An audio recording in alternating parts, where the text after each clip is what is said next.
दोस्तों स्वागत है आपका डे 8 के साथ। और फाइनली वो वीडियो आ गई है जिसका लोगों को इंतजार रहता है कि बस फटाफट से खत्म हो। तो काफी रिसर्च लगती है, मेहनत लगती है मेरे भाई, ये सब लिखना पड़ता है बैठकर, ये सब मेरी राइटिंग है। कुछ लोग कहेंगे इतनी गंदी, मेरे भाई अंधाधुंध लिखना पड़ता है बैठ के। यहाँ पे इतनी पीडीएफ आगे इतना लंबा पूरा लगभग 10 फीट का काउंटर हमने बनवाया, उस पर सब किताबें बिखरी हुई हैं सर, ठीक है। तो लिखते रहते हैं हम लगातार। फिलहाल आज आपकी आखिरी यूनिट है और जितने भी इंपॉर्टेंट क्वेश्चन लगभग थे वो हमने कवर किए इस पूरी 8 वीडियोस की सीरीज में। देखिए मन लगा के, पीडीएफ वगैरह टेलीग्राम पे पड़ गई है और जो लोग ऐप पर देख रहे हैं यहीं पे सारी चीजें आपको एक जगह पर मिल जाएगी। चलिए सर, तो velocity of light does not depend on, यानी जो प्रकाश का वेग है वो डिपेंड नहीं करता है किस पर? तो मेरे भाई वो फ्रीक्वेंसी पर डिपेंड नहीं करता है। फ्रीक्वेंसी माने आवृत्ति पर निर्भर नहीं करता है। If velocity of light in vacuum is c, यानी अगर निर्वात में प्रकाश की चाल c है, ठीक है, then velocity of light in medium is, तब वेलोसिटी ऑफ लाइट किसी मीडियम में कितनी होगी? तो वायु या निर्वात या कोई माध्यम हो, प्रकाश की चाल कितनी होती है? c ही रहती है, लेस देन c। लेकिन वायु या निर्वात में, लेकिन अगर आप किसी माध्यम में चलाओगे, ध्यान से समझिए, वायु या निर्वात में प्रकाश की चाल कितनी होती है? 3 × 10⁸ मीटर प्रति सेकंड। लेकिन अगर किसी माध्यम में प्रकाश चल रहा है, मान लिया जल के अंदर चल रहा है, तो चाल कम हो जाएगी, 2 × 10⁸ होती है, ठीक है। तो जब किसी माध्यम में चीजें चलेंगी, अभी आप फ्रीली दौड़ो तो आराम से दौड़ लोगे, अभी आपको किसी मान लिया अंधाधुंध भरैया आ रही है उसमें भगवा दिया जाए तो क्या होगा? स्पीड कम हो जाएगी, सीधी बात है। तो लेस देन c, यानी प्रकाश की चाल से कम। If velocity of light in vacuum, निर्वात में c है और किसी माध्यम में v है, तो रिफ्रैक्टिव इंडेक्स कितना होगा? रिफ्रैक्टिव इंडेक्स समझते हो? यूपी बोर्ड वाले कह रहे हैं सर जी हम तो अपवर्तनांक समझते हैं, अपवर्तनांक को n से लिखते थे या फिर म्यू से लिखते थे, और म्यू और n को का बराबर फार्मूला होता है c/b, ठीक है। पहले माध्यम में चाल अपॉन दूसरे माध्यम में चाल। उसके बाद इफ वेवलेंथ ऑफ लाइट, यानी प्रकाश की जो वेवलेंथ है, तरंग दैर्घ्य है, इन वैक्यूम इज लैम्डा, निर्वात में लैम्डा है, देन वेवलेंथ ऑफ लाइट, यानी प्रकाश की जो वेवलेंथ है, in medium of refractive index, यानी n अपवर्तनांक के माध्यम में उसकी वेवलेंथ तरंग दैर्घ्य कितनी होगी? तो λ/n होगी सर, ठीक है, n के टर्म में। In the event of refraction, refraction समझते हो सर, ठीक है। तो रिफ्रैक्शन यानी अपवर्तन, रिफ्रैक्शन के इवेंट में फॉलोइंग चेंजेस, क्या बदल जाता है? तो velocity of light, wavelength and intensity, ये तीनों चीजें बदल जाती हैं, ठीक है भाई। रिफ्लेक्शन क्या होता है? आई टकरा के लौट गई। लेकिन रिफ्रैक्शन क्या होता है? एक माध्यम से दूसरे माध्यम में जाते हैं तो प्रकाश अपने रास्ते से मुड़ जाता है, इसे रिफ्रैक्शन कहते हैं सर, ठीक है। तो वेलोसिटी बदलेगी, मान लिया पहले हवा में थी, फिर मिट्टी में चलने लगा प्रकाश, अब कह रहे मिट्टी में तो नहीं चल पाएगा, अरे चलो पानी में चलने लगा तो वेलोसिटी कम होगी या बढ़ेगी, तो ये सारी चीजें चेंज हो जाती हैं। For 3 media 1 2 3 the right statement is, यानी 3 अगर मीडियम है 1 2 3 तो उसके लिए राइट स्टेटमेंट क्या होगा? तो पहले का दूसरे के सापेक्ष अपवर्तनांक गुणे दूसरे का तीसरे के सापेक्ष अपवर्तनांक गुणे तीसरे का पहले के सापेक्ष, और इन सब की गुणा कितनी होगी? 1 होगी सर, ठीक है। When a light ray moves from a dense medium to rare medium, यानी जब कोई घने माध्यम से, सघन माध्यम से विरल माध्यम में प्रकाश किरण जाती है, then for low values of incident angle, यानी थीटा के बहुत कम मान के लिए रिफ्रैक्टिव रे क्या होती? तो bends away from normal, normal मतलब अभिलंब से दूर हट जाती है सर, ठीक है। जब सघन माध्यम से विरल माध्यम में जाती है, लोग समझा देते हैं होता क्या है, प्रकाश जब कभी सघन मतलब घना सर, ठीक है, सघन से ये अभिलंब होता है, सघन से विरल में जाएगी तो अभिलंब से दूर हट जाएगी, और बढ़ाएंगे और दूर हट जाएगी। जब यहाँ इतना बढ़ा लें कि यहाँ जाने लगेगी 90 पे, तो इसे कहते हैं मेरे भाई क्रिटिकल एंगल। क्या कहते हैं? Critical angle. अगर और बढ़ाओगे तो प्रकाश वापस आने लगता है, इसे कहते हैं टोटल इंटरनल रिफ्लेक्शन, यानी प्रकाश का पूर्ण आंतरिक परावर्तन, ठीक है। क्रिटिकल एंगल को कहते हैं क्रांति कोण, सब हाई स्कूल में पढ़ा होगा भाई। टोटल इंटरनल रिफ्लेक्शन देखिए आ गया, प्रकाश का जो परावर्तन होता है ऑफ लाइट इज पॉसिबल, तभी पॉसिबल होगा जब from dense to rare medium, dense मतलब घना सघन, रेयर मतलब विरल यानी दूर दूर, जब घने से विरल की तरफ जाएगी, कम घने की तरफ जाएगी सर, तब क्या होगा? प्रकाश का पूर्ण आंतरिक परावर्तन होता है। Informations are send through optical fibre, optical fibre के जरिए जो इंफॉर्मेशंस भेजी जाती हैं वो कैसे भेजी जाती हैं? तो बाई ऑप्टिकल सिग्नल्स के द्वारा जो सूचनाएं हैं उन्हें भेजा जाता है। Optical fibre is generally a transparent rod, यानी ऑप्टिकल फाइबर क्या है? एक ट्रांसपेरेंट रॉड होती है, विच इज नॉर्मली मेड, जो काहे की बनी होती है? जो प्लास्टिक और ग्लास की बनी होती है सर, ठीक है। ऑप्टिकल फाइबर केबल का तो जमाना है सर, ठीक है, सारी चीजें आपने सुन रखी हैं और देख रखी हैं। ऑप्टिकल मतलब जहां भी बड़ा प्रकाश होता है सर, ठीक है।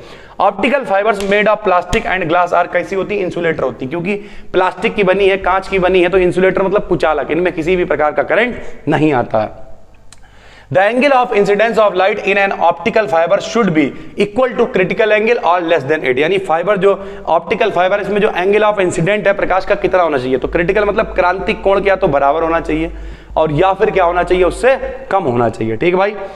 The numerical aperture of N optical fibre depends upon, जो उसका न्यूमेरिकल अपर्चर होता है, जो कैलकुलेशन वाली चीजें होती हैं, वो refractive index of and critical angle core, यानी वो अपवर्तनांक, रिफ्रैक्टिव इंडेक्स मतलब अपवर्तनांक पर डिपेंड करता है किसके, क्रिटिकल एंगल के यानी क्रांतिक कोण के। The numerical aperture Na of optical fibre is कितना होता, तो ये फार्मूला होता मेरे भाई Na बराबर N1, अभी बताया N1 क्या है, अपवर्तनांक है सर। ठीक है, और Na बराबर N1 स्क्वायर माइनस का N2 स्क्वायर या फिर साइन अल्फा कह सकते हो, अल्फा क्या होगा, क्रिटिकल एंगल होगा भाई। ठीक है, ऑप्टिकल फाइबर पैरामीटर डेल्टा को काहे लिखते हैं, तो N1 square minus N2 square बटे में 2N1 स्क्वायर।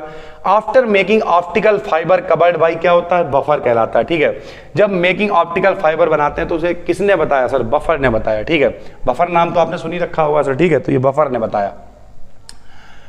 उसके बाद the structure of N optical fibre, जो ऑप्टिकल फाइबर होता है वो मतलब उसमें उसका जो स्ट्रक्चर है वो काहे उसमें क्या क्या होता है, तो मल्टी मोड स्टेप इंडेक्स होता है, सिंगल मोड स्टेप इंडेक्स होता है, मल्टी मोड ग्रेडेड इंडेक्स होता है, ये सारी चीजें मिलती हैं ऑप्टिकल फाइबर में। The single mode step index optical fibre there is, यानी जो सिंगल मोड स्टेप इंडेक्स होता है ऑप्टिकल फाइबर में वो कैसा होता है, high data rate and least loss, यानी लॉस कम होता है, डेटा रेट बहुत ज्यादा होता है, ट्रांसफर वगैरह आसानी से कर सकते हो। Which optical fibre has at least diameter of core, तो सिंगल मोड वाला सबसे अच्छा है, डेटा वगैरह अच्छे से ट्रांसफर करता है, डायमीटर भी सबसे ज्यादा होता है सर। ठीक है, लीस्ट डायमीटर यानी सबसे कम होता है कोर का और आराम से चीजों को भेज सकता है। इन स्टेप इंडेक्स एंड अब जब ये इंपॉर्टेंट है तो इसी से रिलेटेड क्वेश्चंस आएंगे, जो प्रोपगेशन कांस्टेंट होता है उसे कैसे लिखते हैं, तो b बराबर 2 pi upon lambda 0 a under root n1 square minus का n2 स्क्वायर, या फिर b बराबर 2 pi upon lambda 0 a n1 under root 2 जो पैरामीटर है डेल्टा वो लिख दिया। ये फॉर्मूले सारे हैं, आपको पता होना चाहिए, मल्टीपल में आएंगे लगा देना भाई।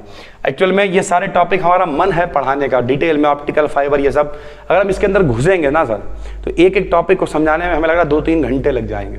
तो कुल मिला के अभी आपके पेपर है, इतना टाइम नहीं है, तो हम कुछ टॉपिक्स को अलग से बनाएंगे जो बहुत अच्छे टॉपिक, जैसे केमिस्ट्री में रमन स्पेक्ट्रोस्कोपी है, IR स्पेक्ट्रोस्कोपी, ये सब सारे टॉपिक हम पढ़ाना चाहते हैं और हम पढ़ाएंगे, चाहे कोई देखे ना देखे उससे मतलब नहीं है। लेकिन अभी आपका पेपर है तो अभी आप काम चलाओ सर। ठीक है, सारे मोस्ट इंपॉर्टेंट है।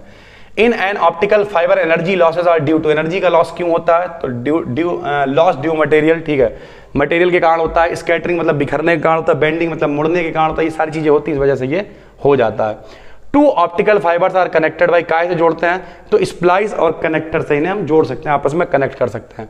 इन comparison of glass optical fibre, plastic optical fibre is stronger mechanically but in it losses are more and bandwidth is more, यानी अब यहां पर अगर आप आराम से समझे तो जो ग्लास ऑप्टिकल फाइबर होता है, प्लास्टिक ऑप्टिकल फाइबर मजबूत होता है लेकिन इसमें हानियां भी ज्यादा होती हैं, बैंडविड्थ इसकी ज्यादा होती है।